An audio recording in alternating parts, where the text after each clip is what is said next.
I mean, I don't think it's not. I wouldn't consider it being preyed on because both men and women have agency. So, if I feel like you're taking away agency from young people, someone who's 21, they can date someone who's 31. Both men and women. Like, they're adults. They can, okay, at 18, you can join the military and go die. You can buy a firearm. You can buy cigarettes. At 21, you can buy alcohol. You can rent a car. Well, I think that's 25. Anyways, that's a minor one. At 18, you can sign a legally binding contract. You can take on hundreds of thousands of dollars of student debt. But you're telling me that an 18-year-old doesn't want to fuck someone who's 10 years their senior. I mean... Sorry? I mean, it's kind of what Megan was saying. It's like, if you're attracted to someone and if you're a 60-year-old man and you're looking at a picture of a model and you find her attractive, I understand. But it's about, the action. And what you're saying is, misconstruing the psychological kind of repercussions of emotional relationships. Do you think the laws that are given, that they're right? The fact that we do have so much responsibility at such a young age, is that correct? We can also question those. Those we have found out recently haven't had adequate research when they were introduced. So it's, of course, when someone, let's say the age difference is 20 years, okay? I think we're not making it super dramatic, but also, kind of in the middle. That the age, the seniority gives them authority. So you're going to associate relationships with a figure of authority, making you feel as if you don't have as much agency as you do. Because, as you mentioned, technically speaking, you do. But you're going to be made, of course, there could be someone lovely and it could all be love. But you could be made feel like, oh, I'm young and they're the ones that are going to make decisions for me. And it almost sets up a weird parental dynamic.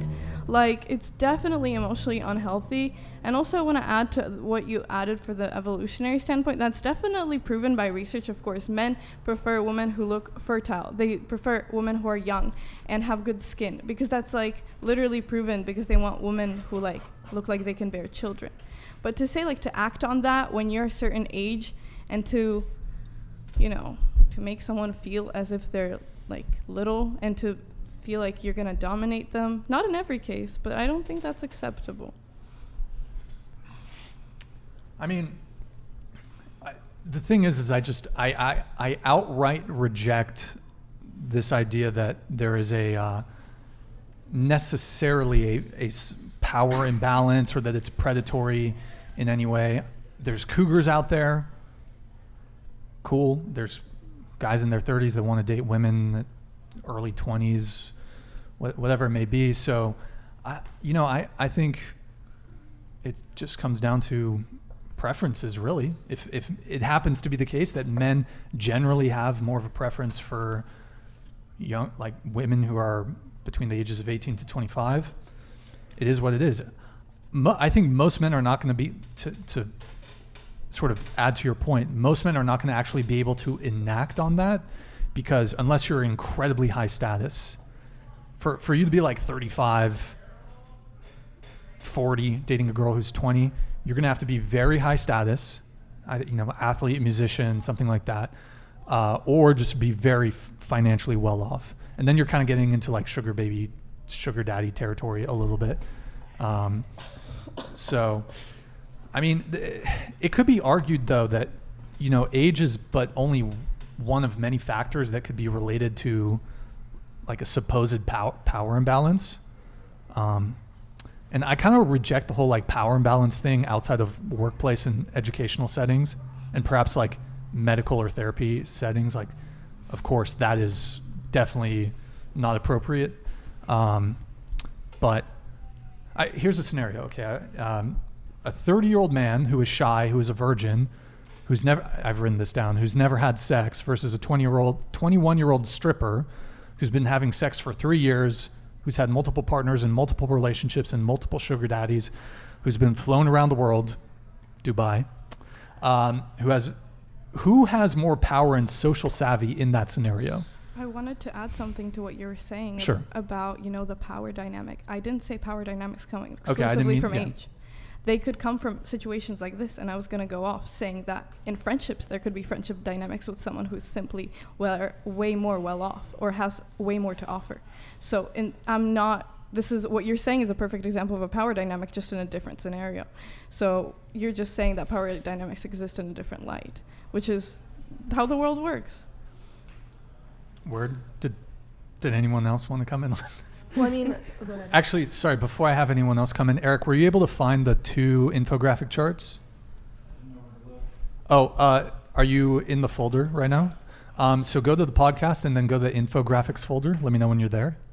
Yep. So it's age range 1 and age range 2. If you can pull those over to the tabs, just have it be F11 whenever you're ready.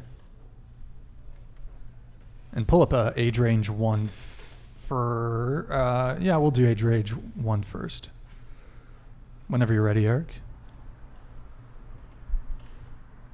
Can you control zoom in? There, that's perfect. So a man's age versus the age of the women who look best to him.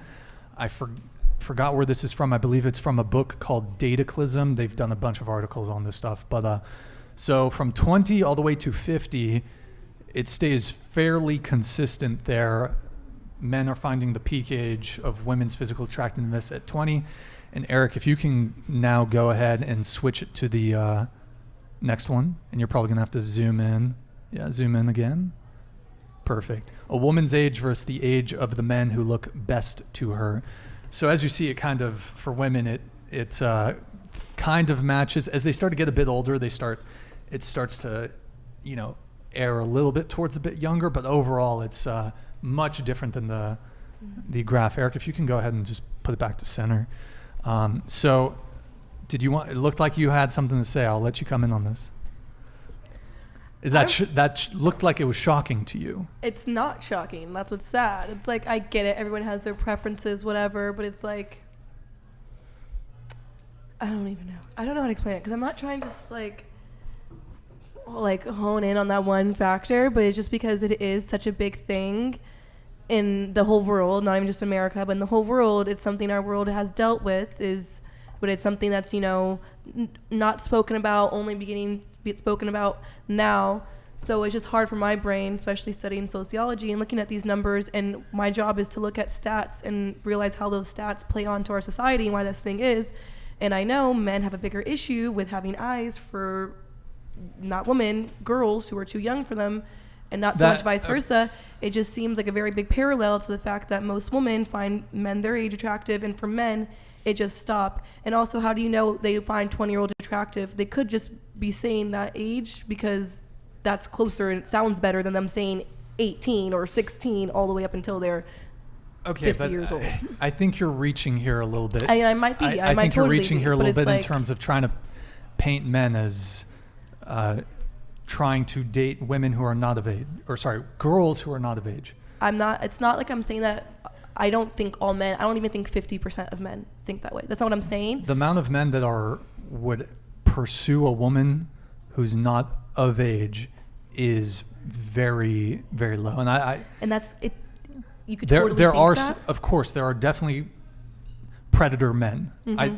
But I do want to just make it clear. We are talking about adult women.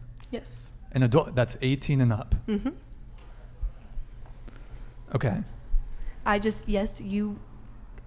has their own different opinions. Maybe just from the field that I'm in and things I get to see, witness, study, it is a lot more than very few. So that's the only thing it is kind of, I don't know. It's not. You think 50% of men are P words? I said less than 50, but you're saying very, very few. And it is very, very 50 few. 50 to very, very few is a very, very, very few. Maybe documented, reported, but it's not very, very few. It's not 50%. I'm not saying it's anywhere near 50%. I'm not even saying it's 40.